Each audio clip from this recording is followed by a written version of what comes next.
The flashing bulbs, the red carpets, the carefully curated Instagram feeds. It all looks like a seamless world where fame and influence blend together. But behind the glossy sheen of celebrity culture lies a battlefield where alliances are forged, reputations are destroyed, and every move is scrutinized under the harshest spotlight.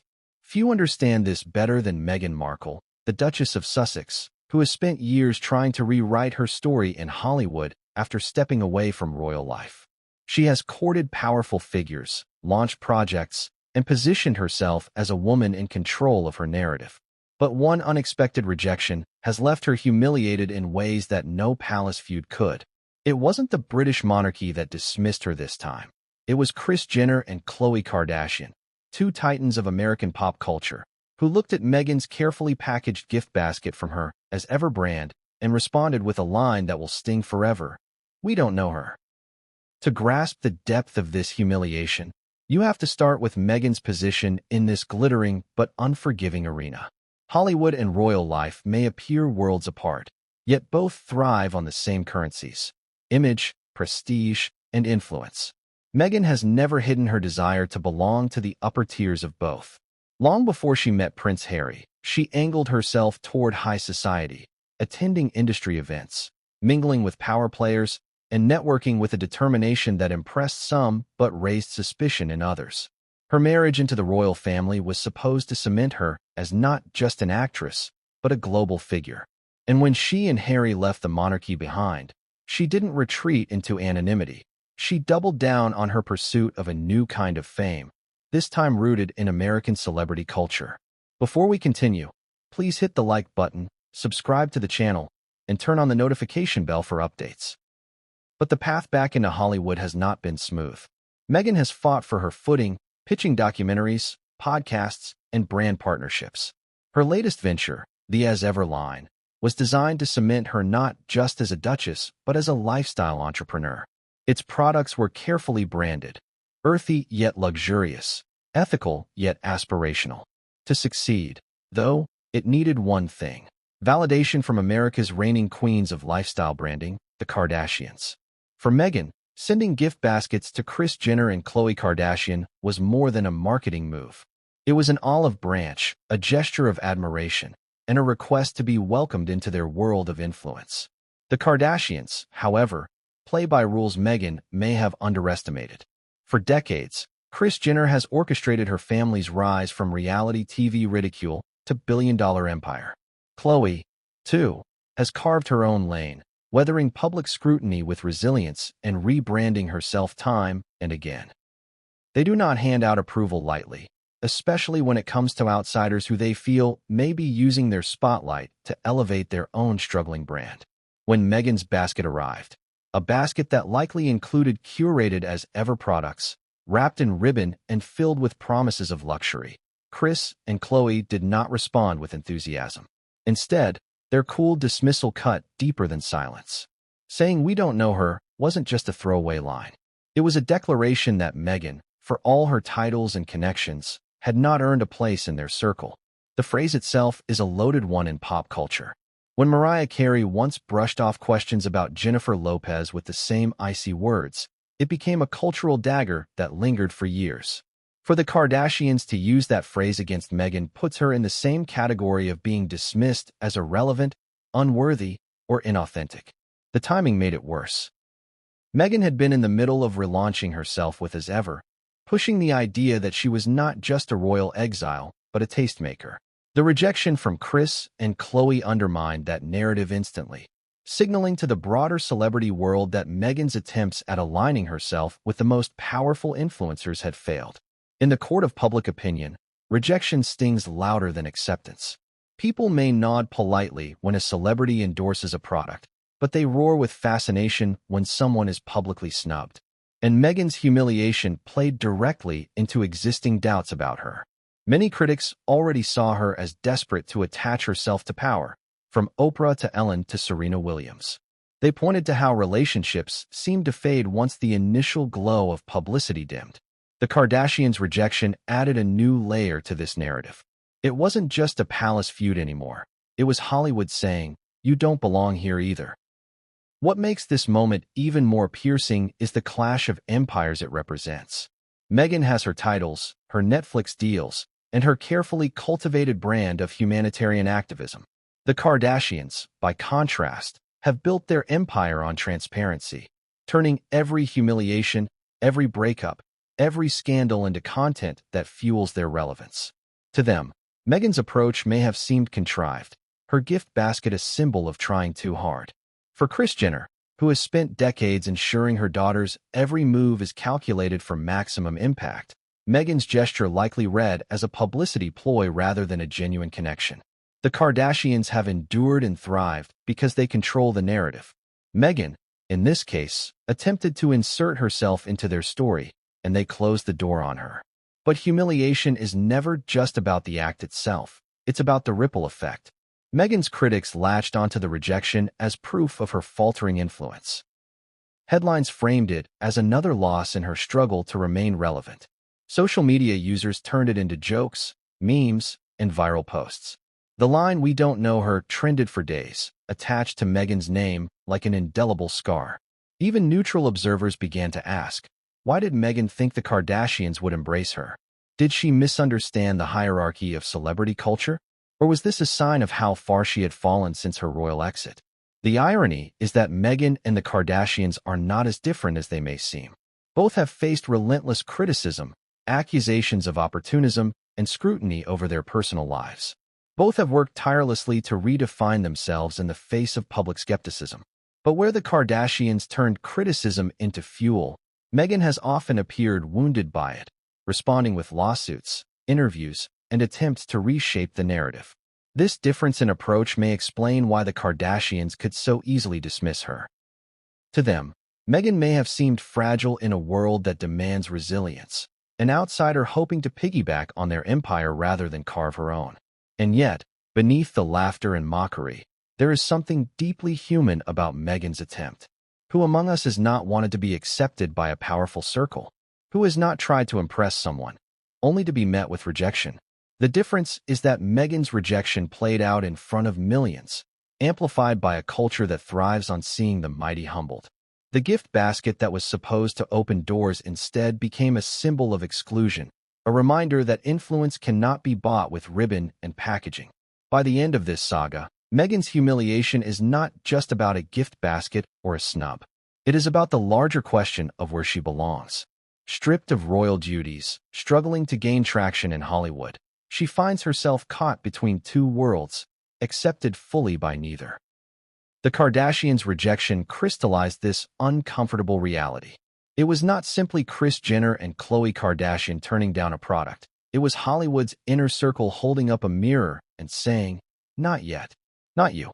Not here." This is where the story begins, not where it ends. Because rejection, as painful as it is, often sets the stage for the next move. Meghan now faces a choice: to retreat further into curated branding, to double down on her pursuit of Hollywood validation, or to find a new lane entirely. For now, though, the sting of those words lingers. We don't know her.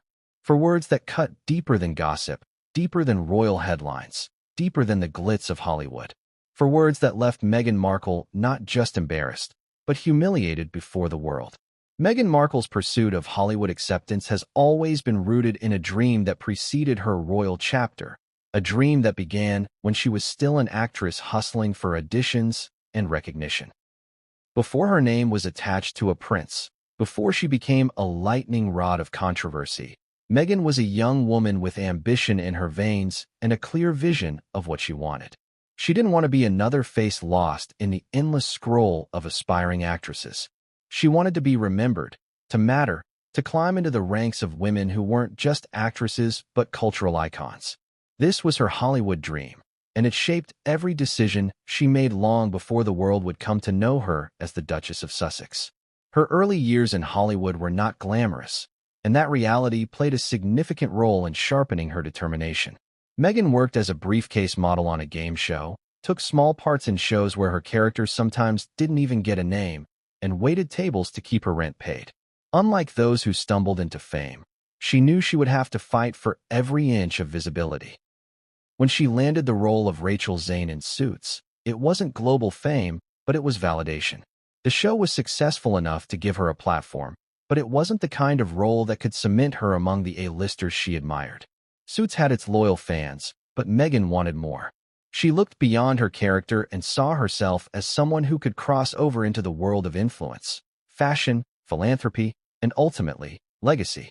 This ambition manifested in ways that seemed strategic even then. She started a blog, The Tig, to cultivate an image of sophistication and lifestyle expertise, not unlike Gwyneth Paltrow's Goop. Through The Tig, Meghan positioned herself as more than just an actress. She was a tastemaker, a woman with a point of view, a curator of trends and ideas. She wrote about travel, food, and empowerment, hoping her words would resonate beyond the television screen. But while her followers grew, the larger Hollywood machine was slow to embrace her. She wasn't invited into the innermost circles of stardom, and she remained, in many ways, on the periphery of the Hollywood elite. It was this position, on the edge of recognition, that made her marriage into the royal family such a turning point. Suddenly, Meghan wasn't just a working actress from Los Angeles. She was a duchess, a member of one of the most famous families in the world. For a moment, her dream of transcending the boundaries of Hollywood seemed to have come true, though not in the way she had planned. Yet the palace, with all its constraints and traditions, wasn't designed to showcase Meghan as a modern celebrity. Instead, it bound her into protocols and expectations that didn't allow her to fully leverage her charisma and her talent for self-promotion. The Hollywood dream had to be shelved, replaced by royal duty. But even then, it never died. Behind the public smiles and the carefully choreographed royal appearances, Meghan still longed for the kind of influence she once sought through her blog and acting career. The rift with the royal family, and ultimately the decision to leave royal life with Prince Harry, was in many ways a return to that original pursuit. When they relocated to California, they didn't just step away from the monarchy. They stepped directly back into the world Meghan had always wanted to conquer. The mansion in Montecito, the Hollywood deals, the launch of Archewell, all of it pointed toward reclaiming that dream of being not just a duchess, but a cultural powerhouse. The challenge, however, was that Hollywood had changed since Meghan last pursued it. It was no longer enough to have a title or a Netflix contract. In a world dominated by influencers, reality stars, and brand empires, Meghan faced a new kind of competition, one that didn't care about her royal story. Enter the Kardashians. To understand Meghan's Hollywood dream in its fullest context, one must recognize that the Kardashians represent precisely the empire Meghan once aspired to build. They had turned their family name into a lifestyle brand, transcending entertainment to dominate fashion, beauty, and social media. Their success proved that a celebrity could become an industry, an empire unto themselves. For Meghan, aligning with such figures wasn't just strategic, it was essential. But dreams often come with blind spots. Meghan's vision of Hollywood, shaped by years of struggle and observation, may not have prepared her for the realities of trying to integrate with the Kardashians. In Meghan's eyes, they were not rivals, but models of the kind of empire she wished to cultivate. Her, as Everline, wasn't just a brand. It was her shot at proving she could join those ranks. Sending a gift basket wasn't simply a polite gesture. It was an act layered with meaning. It said, "I see you, I admire your influence, and I'd like to share space in this cultural arena." But the very ambition that fueled her journey also made her vulnerable, because Hollywood is not a world that rewards desperation. It rewards those who appear as though they don't need validation, even when they do. The harsh truth is that Meghan's Hollywood dream was never just about personal fulfillment. It was about survival. After the palace exit, she needed a new identity, a new purpose. For someone who had long defined herself by ambition and visibility, obscurity was not an option. She wasn't content to fade into the background of Montecito life. She wanted to shape narratives, influence culture, and remain a name people discussed at dinner tables and in tabloids. That hunger made her relentless, but it also made her vulnerable to humiliation when her gestures weren't reciprocated. This is the paradox of Meghan's Hollywood dream. It has given her drive, resilience, and the ability to reinvent herself in the face of rejection. Yet it has also exposed her to the cruelties of a world that thrives on exclusion. The Kardashians' rejection wasn't just a rejection of a gift basket. It was a rejection of Meghan's long-cherished dream of belonging to the Hollywood elite. For years, she had fought to move from the periphery to the center. With one phrase, "We don't know her," she was pushed back to the margins. And yet, to truly understand Meghan's Hollywood dream, you must recognize that rejection has always been part of her story. From the auditions, she didn't get to the royal family who never fully accepted her. Meghan has learned to transform setbacks into fuel. The humiliation she suffered at the hands of the Kardashians may sting now, but history shows she will not accept defeat quietly. Hollywood may have slammed the door in her face this time, but Meghan's dream will not let her walk away. She will try again, because to her, Hollywood isn't just a place. It is a symbol of recognition, of belonging, and of finally proving that she was right to believe she was destined for more. When Meghan Markle unveiled her as Ever brand, it was not just another celebrity product line. It was her latest attempt to define her identity and carve out a place in the unforgiving world of celebrity business.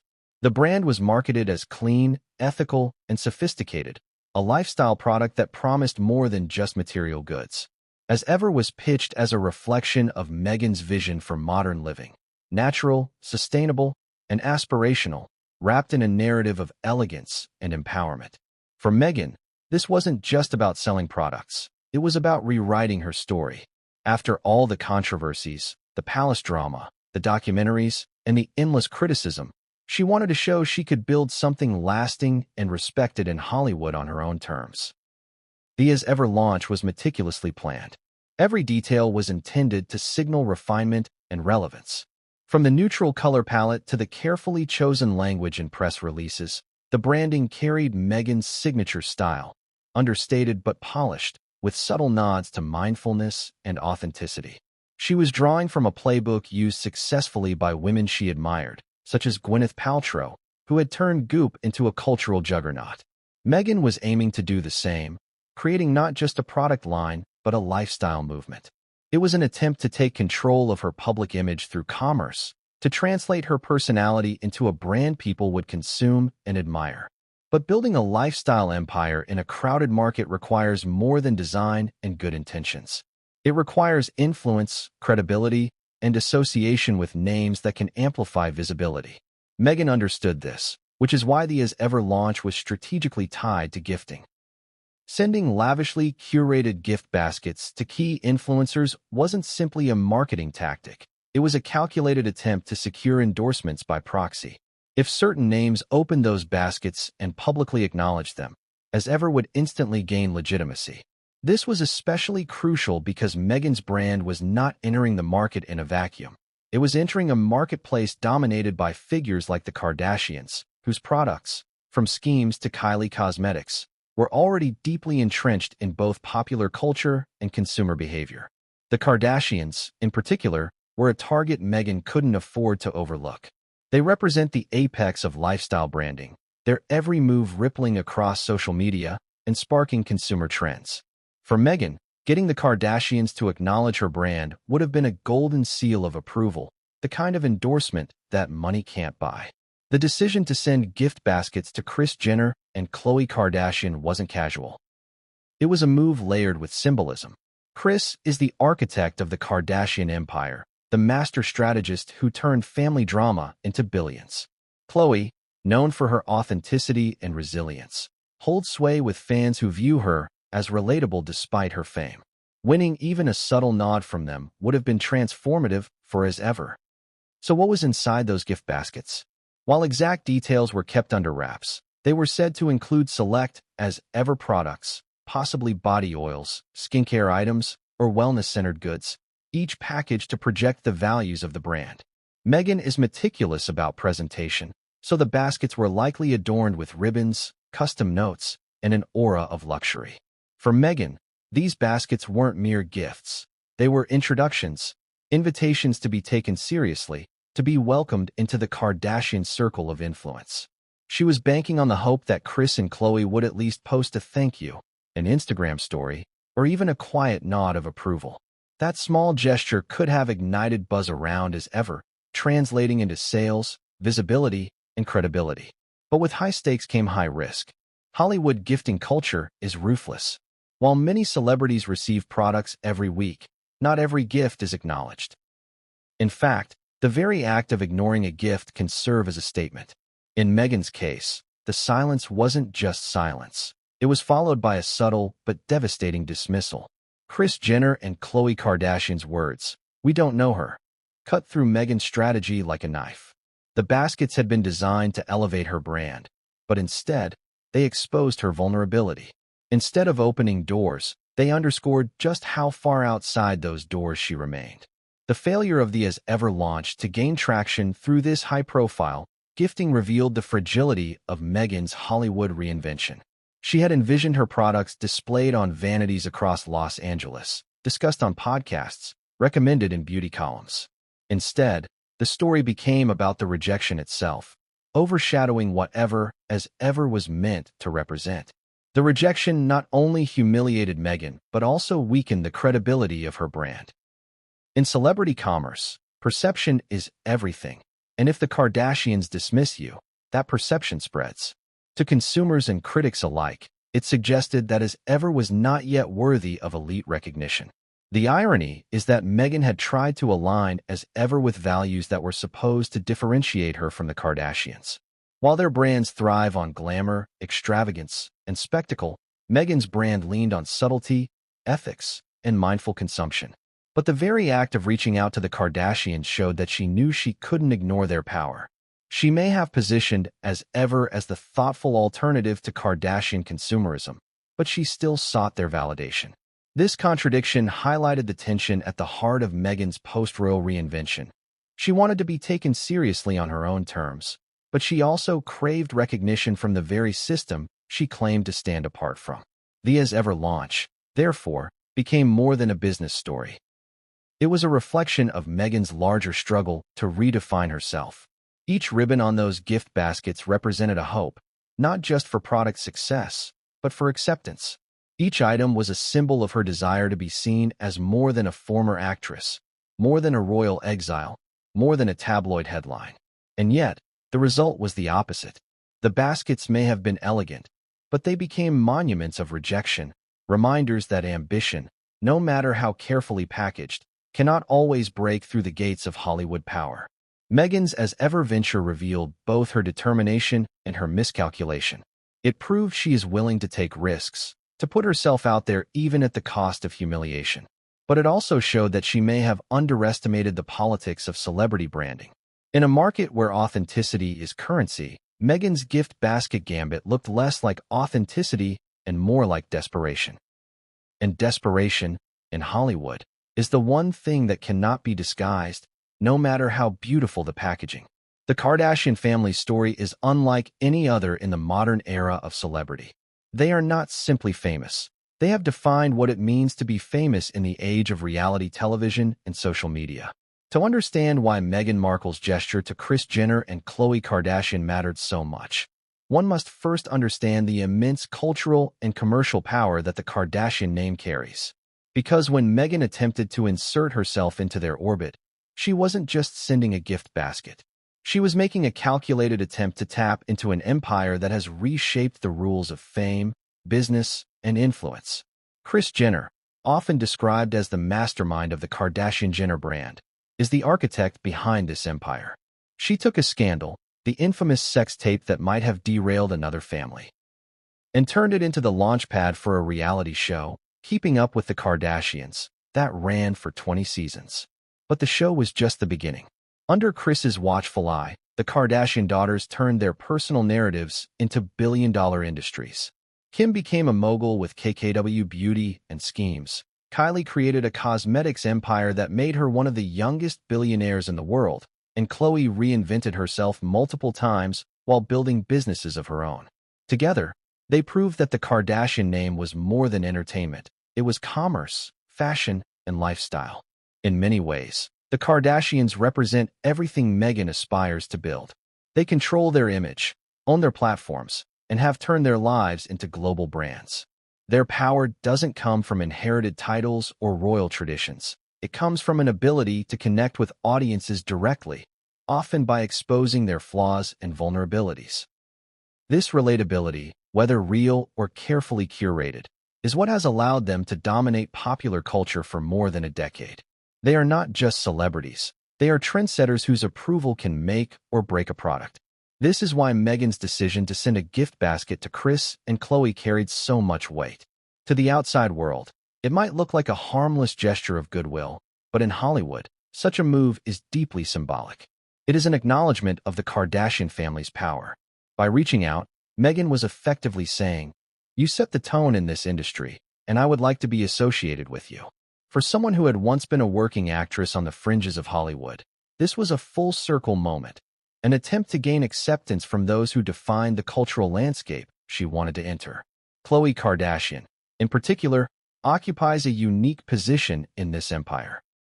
Known as the most candid and self-deprecating of the sisters, she has won admiration for her ability to turn personal pain into public relatability. Her struggles with body image, her very public breakups, and her resilience have made her a favorite among fans who see her as more real than some of her sisters.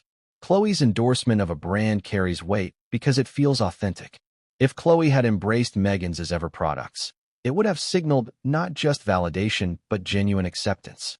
For Meghan, who has long struggled with public perception, this could have been the breakthrough she needed. Kris Jenner's role cannot be overstated either. She is not just the matriarch, she is the gatekeeper. For decades, she has managed her children's careers with a precision that rivals corporate executives. She knows which partnerships will enhance their brand and which associations could tarnish it. Meghan's gift basket arriving at Kris's doorstep was not just a package of products. It was a proposal, a request for Kris to consider Meghan worthy of acknowledgement. And Kris's response, or lack thereof, sent a clear message. When she and Khloe dismissed Meghan with "We don't know her," it wasn't merely a snub. It was a calculated move to protect the Kardashian brand from an association they didn't see as beneficial. To fully grasp why, one has to look at the mechanics of celebrity culture. The Kardashians occupy the top rung of the Hollywood ladder, not because of traditional acting roles or royal lineage, but because they built a self-sustaining empire that thrives on public consumption. Every relationship, every scandal, every new business venture feeds into their visibility. They do not need Meghan. On the contrary, Meghan needs them. And in this imbalance of power, her attempt to attach her brand to theirs was seen less as collaboration and more as opportunism.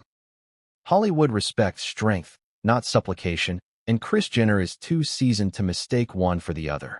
The Kardashians' power in pop culture is not simply about selling products. It is about dictating trends. When Kim wears a particular outfit, sales spike across the industry. When Kylie launches a new lip kit, it sells out in minutes. When Khloe shares her fitness journey, millions of fans adopt her routines. Their reach extends beyond entertainment into politics, social movements, and even shaping beauty standards. For Meghan, whose as ever brand was designed to be a lifestyle statement, an association with the Kardashians could have catapulted her into relevance overnight. Without it, she was left adrift, her carefully crafted brand struggling to find footing in a competitive market. This is what makes the rejection so devastating. It wasn't just that Kris and Khloe dismissed Meghan. It's that they did so publicly enough for the message to be amplified. In the world of celebrity branding, perception is reality. By rejecting Meghan, the Kardashians implicitly told the world that her brand wasn't worth their attention. That silence, followed by the cutting phrase, "We don't know her," carried more weight than any outright criticism. It positioned Meghan not as an equal player in the game, but as an outsider knocking at the door, unwelcome in the inner sanctum of pop culture royalty. And yet, the rejection also highlights a fascinating tension. Meghan's path and the Kardashians' empire may appear different on the surface, but they are, in many ways, mirrors of each other. Both have been accused of being opportunistic, of leveraging personal relationships for fame, of crafting narratives to manipulate public sympathy. Both have been relentlessly scrutinized by the media. The difference lies in how they have responded. The Kardashians turned criticism into fuel, monetizing their flaws and controversies. Meghan, by contrast, has often responded defensively, seeking to control the narrative through legal action or carefully managed interviews. This difference in strategy may be why the Kardashians view Meghan as an outsider rather than a peer. For Kris and Khloe, the risk of embracing Meghan outweighed the potential benefits. Their brand thrives on relatability and resilience, while Meghan's brand, fairly or unfairly, is often perceived as entitled and calculated. By rejecting her, they maintain their image as untouchable arbiters of pop culture while simultaneously distancing themselves from someone the public views with skepticism. In the unforgiving world of Hollywood branding, perception is everything, and the Kardashians chose to protect theirs at Meghan's expense. This is the power the Kardashians hold. They do not simply influence trends. They determine who belongs in the conversation and who does not. For Meghan, whose Hollywood dream was tied to her as ever launch, the rejection from Kris Jenner and Khloe Kardashian was not just a setback. It was a humiliation on a global stage. It showed that in the hierarchy of influence, a duchess could still be denied entry by reality TV royalty. And in doing so, it reminded the world that the Kardashians are not just celebrities. They are gatekeepers of the cultural kingdom Meghan has long sought to enter. The delivery of Meghan Markle's gift baskets to Kris Jenner and Khloe Kardashian was not some casual afterthought. It was a carefully orchestrated moment designed to make waves. The timing was deliberate, the packaging pristine, and the symbolism impossible to miss. For Meghan, who has long understood the power of optics, this was supposed to be a turning point, a statement that she was ready to take her place among Hollywood's most influential women. But what unfolded in this moment was something far more revealing, not only about Meghan's intentions, but about the cultural forces that pushed back against her. Gift-giving in Hollywood is an art form. Behind the glossy bows and perfectly curated items lies a world of silent negotiations and unspoken codes. A gift basket can be a tool of flattery, a request for validation, or a signal of alignment. Meghan, ever aware of how image fuels reputation, knew exactly what she was doing when she sent those as ever baskets. They weren't just filled with product, they were laden with meaning. Each item represented not just wellness or luxury, but a piece of Meghan herself. Her attempt to show that she wasn't merely a duchess turned celebrity, but a tastemaker, a player in the industry who understood its rituals. Those who saw the baskets described them as elegant, refined, and unmistakably branded. They contained as ever products, skincare items, perhaps oils, teas, or candles, that carried Meghan's ethos of mindfulness and sophistication. The packaging carried a subdued palette, creams and earthy tones that screamed quiet luxury, a contrast to the flashier branding often associated with the Kardashians. Handwritten notes may have been included, likely signed with Meghan's signature touch of warmth. Personal, yet aspirational, a balance she often tries to strike. It was not just a gift, it was an invitation, a soft nudge asking Kris and Khloe to acknowledge her, to extend the courtesy of a response that would validate both her and her brand. But in Hollywood, gestures like this are high stakes. They carry an underlying risk. What if the recipient chooses not to respond? The moment Meghan's baskets were delivered, she was effectively placing herself at their mercy. She was waiting for acknowledgement, a post on Instagram, a fleeting thank you in a story, or even just a subtle mention that could propel as ever into the feeds of millions. Instead, what she received was silence, followed by a cool dismissal that reverberated louder than any acknowledgement ever could. The baskets, symbols of her ambition, became symbols of her exclusion. For Meghan, this was more than a business move. It was deeply personal. She had built as ever not just as a brand, but as an extension of her identity. Every ribbon tied around those baskets carried the weight of her desire to be accepted. Every product inside was carefully chosen to tell a story about who she was and what she represented. She wasn't simply offering wellness items. She was offering an image of herself she hoped the Kardashians would embrace. But when Kris and Khloe brushed it off with "we don't know her," it shattered that carefully crafted moment. The very act that was supposed to usher her into the Kardashian circle instead placed her firmly outside it. The rejection was magnified by what it represented in cultural terms. Meghan had not sent these baskets to just anyone. She had sent them to the matriarch and one of the most visible faces of an empire that sets the tone for modern fame. In doing so, she placed herself in direct comparison with the Kardashians. And in that comparison, the power imbalance was glaring. Meghan came bearing gifts, asking for acknowledgement. The Kardashians, on the other hand, stood firm in their refusal to grant her even a nod. To Hollywood insiders, this wasn't just a snub, it was a declaration of hierarchy. It made clear who was in control of the narrative, and it wasn't Meghan. What made this sting sharper was how public the fallout became. Gift baskets, after all, are not private gestures. They are designed to be displayed, photographed, and shared. Meghan was no doubt counting on the visibility such a gesture could bring. Instead, the story became not about what was in the baskets, but about how they were received, or rather, not received. Tabloids latched onto the rejection. Social media amplified it, with users mocking Meghan's attempt to align with a family that had no interest in embracing her. What could have been a moment of triumph became a spectacle of humiliation. And yet, there's a tragic irony in all of this. Meghan's gesture, for all its calculation, also carried a kind of vulnerability.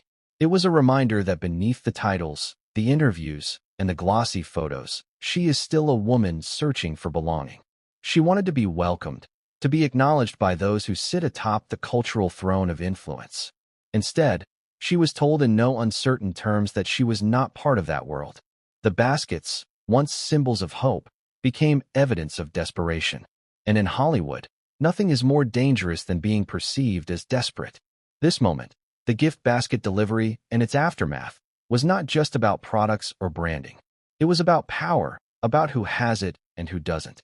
Meghan had hoped to share some of that Kardashian glow, to bask in their cultural currency and channel it into her own brand. Instead, she was reminded that power cannot be borrowed with a ribbon-wrapped gift.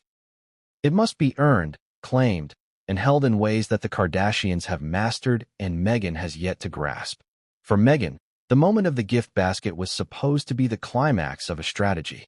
Instead, it became a turning point in a different way, highlighting the fragility of her Hollywood reinvention.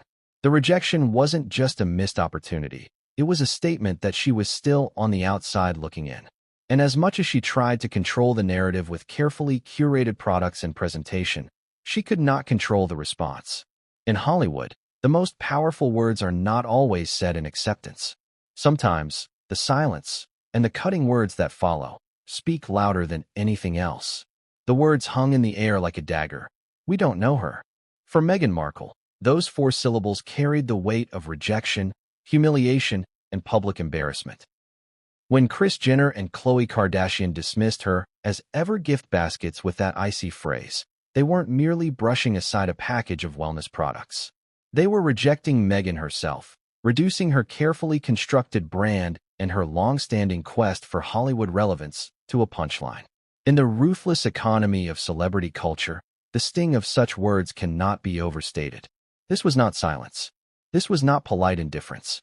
This was a deliberate distancing, a refusal to even acknowledge her as a peer.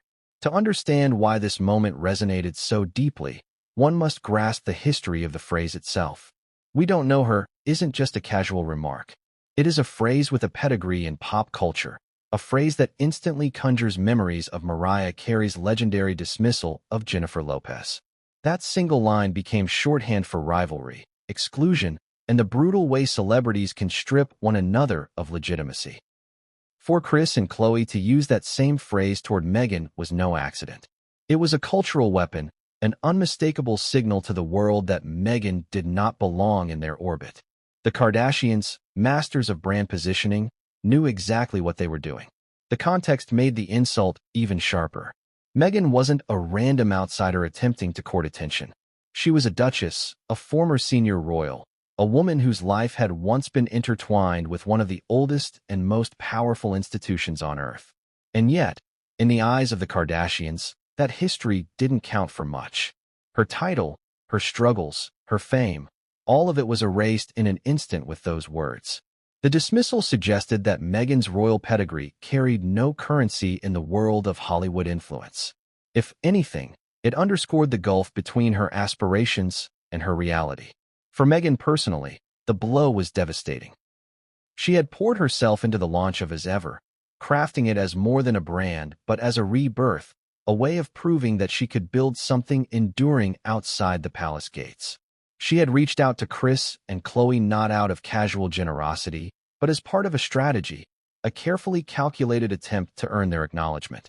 When that acknowledgement turned into rejection, the consequences rippled far beyond the products inside those baskets.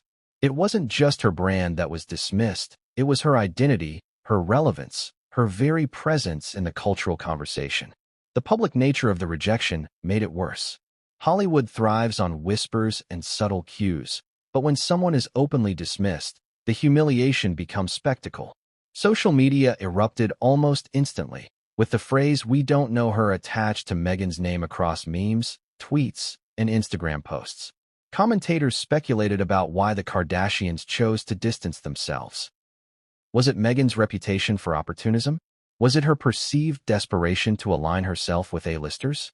Or was it simply a matter of power, the Kardashians reminding the world who gets to dictate the terms of celebrity relevance? Regardless of the motive, the damage was the same. Meghan's brand launch was overshadowed by the snub, and the rejection itself became the story. But humiliation in the celebrity world is rarely one-dimensional. It carries layers, and in Meghan's case, it intersected with narratives that had already been following her for years. Critics of Meghan have long accused her of social climbing, of seeking validation from powerful circles to elevate her own status. To them, the Kardashian rejection was confirmation, the ultimate proof that Meghan's attempts to gain acceptance had failed. Supporters, on the other hand, saw the Kardashians' dismissal as cruel, unnecessary, and emblematic of Hollywood's tendency to shut out those who don't perfectly fit its mold. The polarization of opinion didn't soften the blow.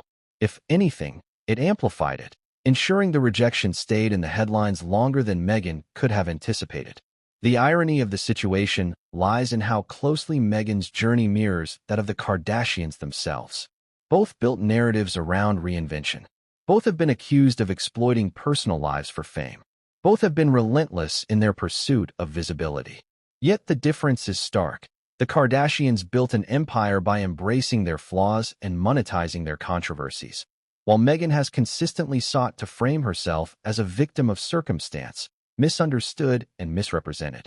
This difference in approach may have been part of why Kris and Khloe felt no need to extend her grace. In their world, control of the narrative comes from owning it, not pleading for validation. In Hollywood terms, "we don't know her" also served as a warning shot to others. It told the wider circle of influencers, celebrities, and media figures that Meghan's presence was not endorsed by the most powerful family in entertainment. That kind of signal matters. Relationships in Hollywood are often transactional, based on association and mutual benefit. If the Kardashians refuse to embrace Meghan, others might think twice before aligning with her, for fear of being on the wrong side of the cultural divide. In this way, the rejection had a ripple effect that went far beyond Meghan's immediate embarrassment. It threatened her ability to build alliances, to leverage connections, and to gain traction for her ventures in an already skeptical industry. And yet, there was also something undeniably theatrical about the moment.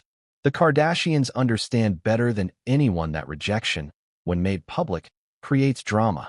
It fuels the conversation, draws eyes, and reinforces their dominance. By dismissing Meghan in such a memorable way, they ensured the narrative stayed centered on them. It wasn't Meghan's brand launch that people were discussing.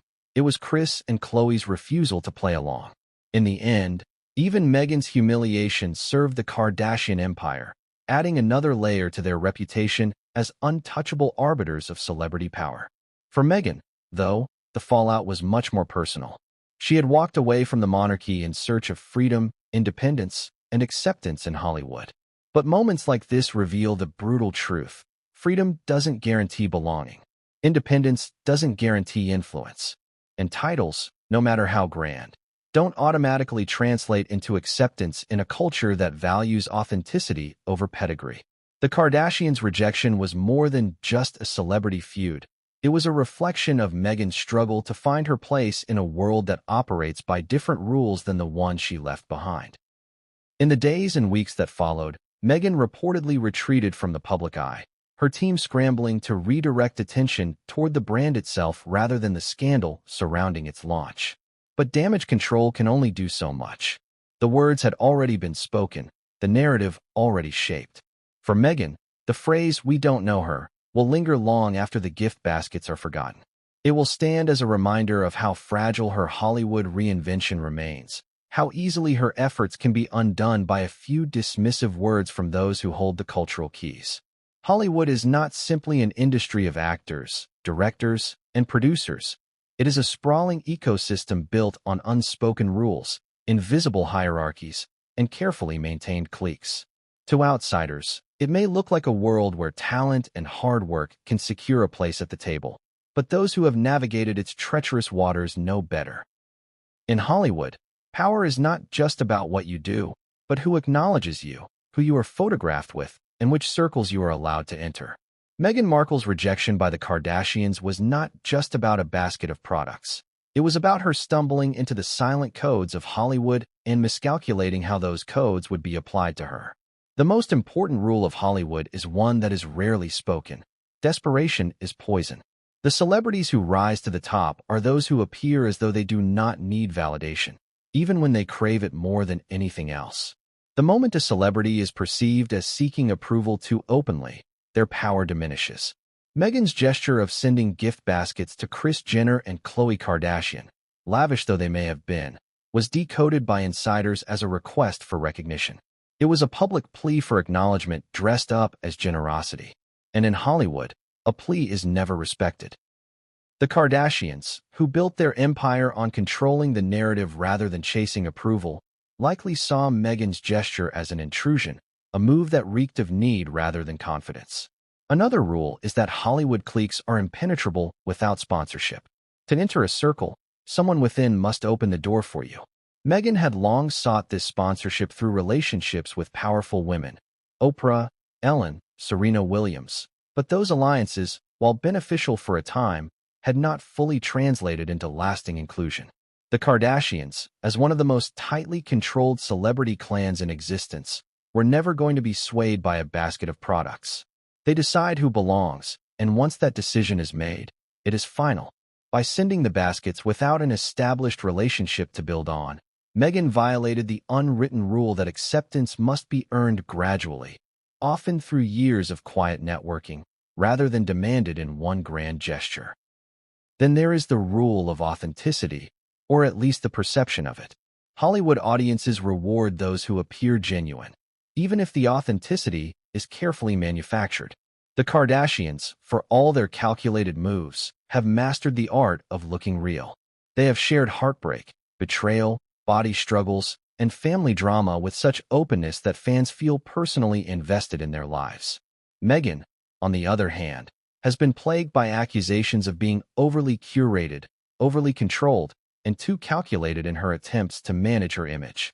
These ever gift baskets, wrapped in sleek packaging and accompanied by notes that may have read like press releases, only reinforced this perception.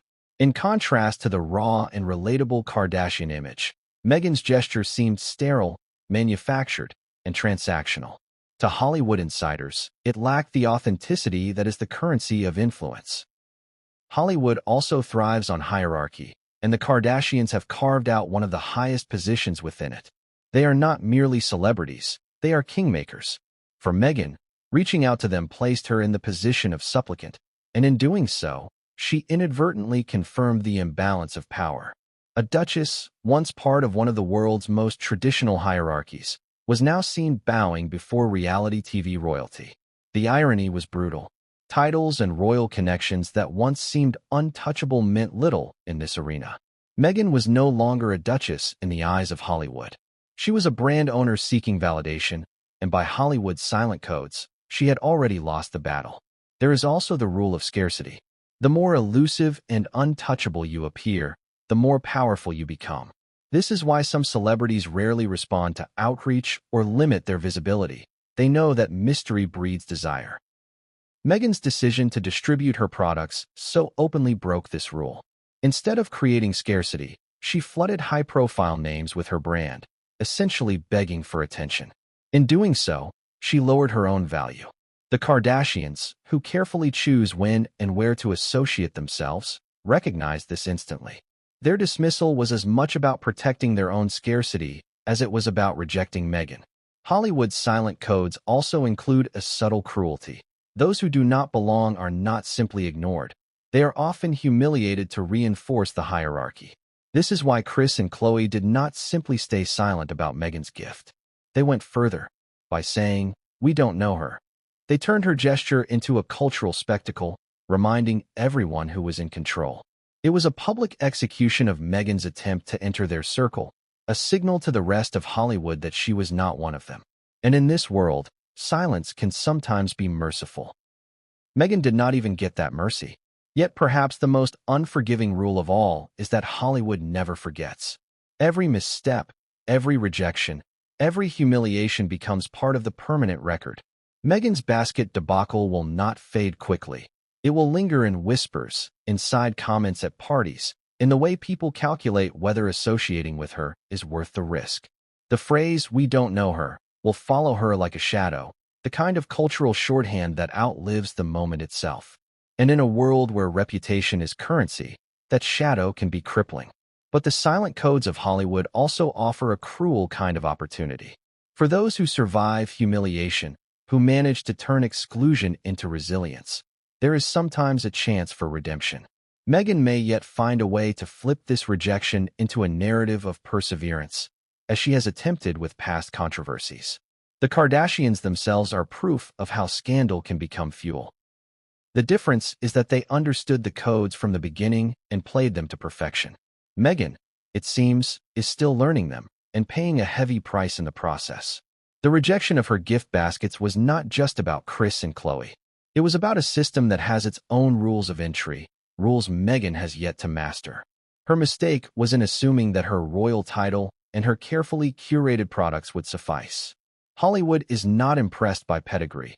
It is impressed by those who bend the codes to their advantage.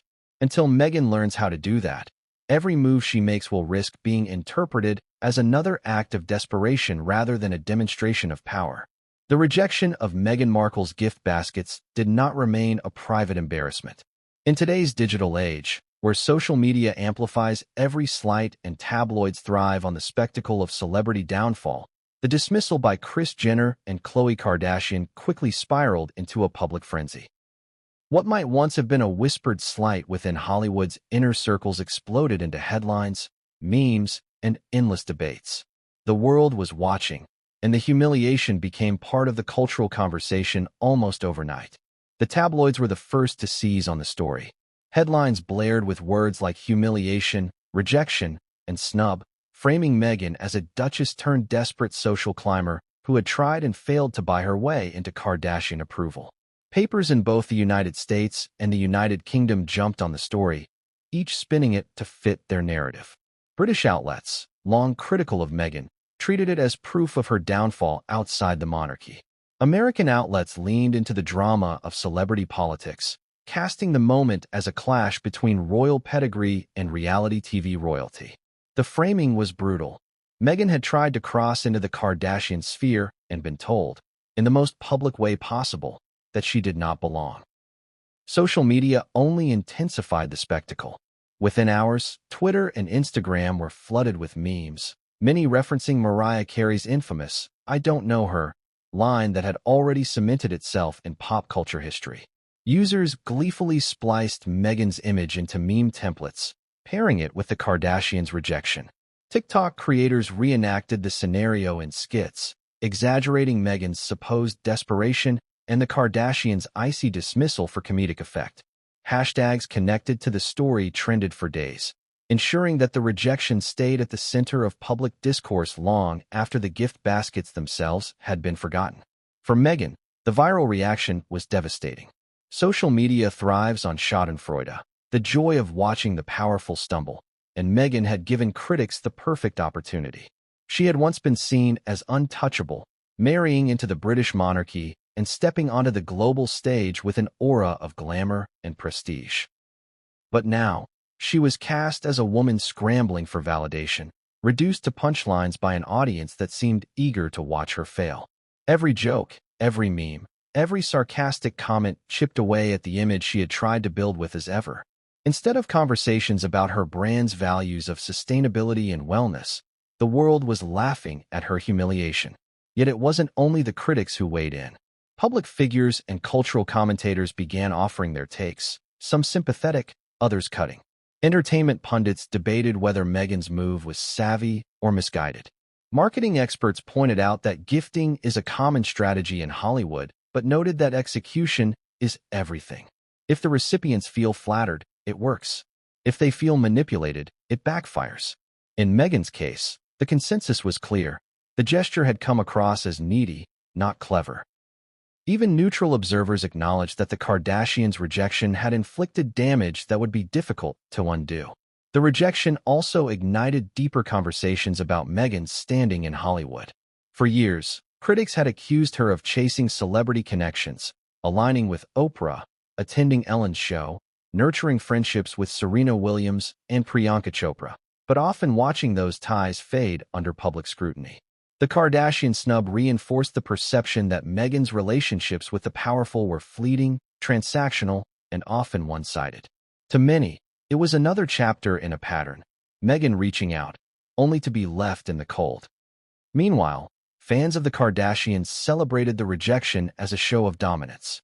To them, Kris and Khloe's refusal to acknowledge Meghan proved that the Kardashians remained the arbiters of influence, untouchable and unwilling to lend their power to someone they didn't deem worthy. For those who admire the Kardashians' brand of resilience and control, the rejection was an affirmation of their strength.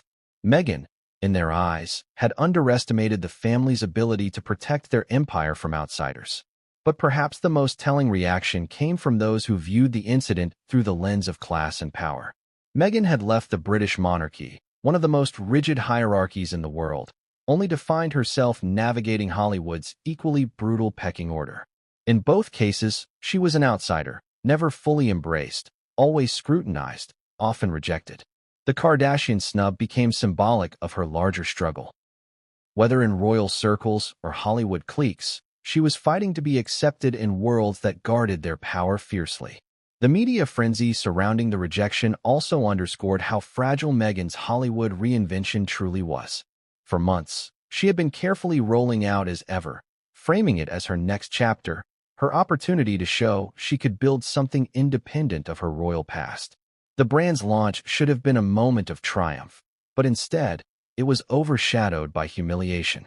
In the cutthroat world of celebrity business, perception can determine success or failure.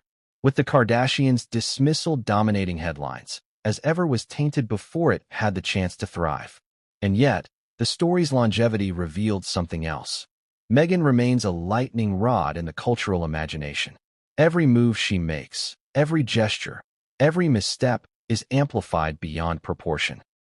While many celebrities face rejection quietly, Meghan's rejections are broadcast to the world, dissected, mocked, and replayed endlessly. In some ways, this is the price of her unique position. She is not just a former actress or a royal exile. She is a figure who straddles two worlds, never fully belonging to either, and thus always vulnerable to attack from both. The Kardashian rejection became more than gossip. It became a cultural event, a symbol of how quickly influence can be granted or withdrawn in the modern age. It highlighted the speed with which social media can turn a small slight into a global humiliation. And it reminded Meghan, and anyone watching, that in the world of celebrity politics, power is as fragile as it is intoxicating. One miscalculated gesture can unravel months of planning, and one dismissive phrase can redefine how the public sees you. For Meghan, the public reaction was a brutal lesson in how easily narratives slip out of her control. She had hoped to direct attention to her brand, to craft a story of reinvention and empowerment. Instead, she found herself once again at the center of a spectacle, her humiliation magnified by the very platforms she had hoped would amplify her success. The world was not talking about as Ever's message of wellness. The world was laughing at Meghan Markle, the woman who had once been a duchess and was now dismissed with a phrase that will echo for years. We don't know her. Meghan Markle's attempt to connect with the Kardashians through her as Ever gift baskets was not the first time she had sought validation from Hollywood's most powerful figures. In fact, her entire trajectory since stepping into the global spotlight has been defined by her repeated attempts to build alliances with A-list personalities, women who embody the very influence, longevity, and cultural power she has long craved. Some of these relationships began brightly, with warmth and public support. Yet time and again, they have seemed to fizzle, fade, or fracture, leaving Meghan standing alone. To understand why the Kardashian rejection stung so deeply, one has to look at her past attempts at cultivating friendships with high-profile women and how those efforts often ended with disappointment. One of Meghan's most significant alliances was with Serena Williams. Long before Meghan's marriage to Prince Harry, Serena was a superstar, an athlete whose dominance transcended tennis, a cultural icon in her own right. Meghan and Serena met years earlier and struck up a bond, with Meghan attending Serena's matches and Serena supporting Meghan's transition into royal life. When Meghan married Harry, Serena was present at the wedding, a sign of their closeness. Serena even defended Meghan publicly at times, speaking about the challenges she faced in the press. But as Meghan's controversies deepened, the warmth between the two women seemed to cool. Serena rarely commented publicly about Meghan in recent years, and when asked about her, her responses became increasingly vague, as if she were distancing herself. The relationship that once appeared solid seemed to have slipped into quiet detachment. Then there was Oprah Winfrey, perhaps the most influential woman in American media. Oprah was instrumental in Meghan and Harry's initial leap into Hollywood after their royal exit. She provided them with the platform of all platforms, a televised interview that drew millions of viewers and redefined their story on their terms. For Meghan, this was more than an interview. It was a seal of approval from Oprah herself, one of the most powerful cultural arbiters alive. The association gave Meghan gravitas at a critical moment. But even this alliance seemed to fade. After the interview, Oprah did not become the consistent champion Meghan might have hoped for. Their relationship remained cordial, but it lacked the ongoing public partnership Meghan likely envisioned. Oprah, who has spent decades carefully curating her brand, seemed wary of being tethered too closely to Meghan's ongoing controversies. Ellen DeGeneres was another name Meghan aligned herself with. Appearing on Ellen's talk show was supposed to be a lighthearted, humanizing moment for Meghan, one that softened her public image with humor and relatability. Instead, it became another point of ridicule, as critics accused her of trying too hard to be funny and authentic. Ellen's own brand was collapsing under accusations of workplace toxicity, and the association did little to help Meghan's standing. What should have been a friendly boost became another reminder that Meghan's attempts at leveraging celebrity friendships often backfired or fell short of their potential. Priyanka Chopra is another high-profile woman Meghan once counted among her circle. Both actresses, both married to globally famous men, both straddling multiple cultures, they seemed a natural pairing. But even that friendship cooled over time, with whispers of distance between them. Priyanka's absence from Meghan's baby shower and Meghan's absence from Priyanka's wedding fueled speculation of a rift.